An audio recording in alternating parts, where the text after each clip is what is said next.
ஒரு boost 2 chocolate கேக்குண்ணே. 40 ரூபா ஆச்சு. 40 14 நானும் போது ரெண்டும் இங்கிலீஷ்ல ஒரே மாதிரி தான் கேட்கும். அண்ணா அமிச்சிருந்தேன் சாயங்காலம் வரேண்ணே. 40 14 சேச்சா ஆளை பார்த்தா நல்ல ஒரு மாதிரி தான் தெரியுது. அண்ணா ஒரு பிரெட் ஆம்லெட் ஒரு டீ 50 ரூபா ஆச்சுண்ணே. 50 அண்ணா. ஓகேண்ணா. அண்ணா அமிச்சிட்டேன் வரேண்ணே.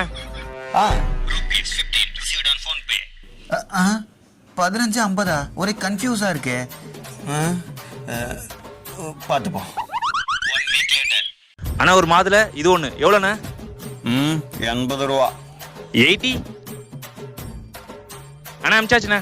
பெறப்பட்ட பேடிஎம் தொகை ரூபாய் 18. மாத்தினியா? இத்தனை நாள் நீ ஏமாத்திர மொத்தம் 1800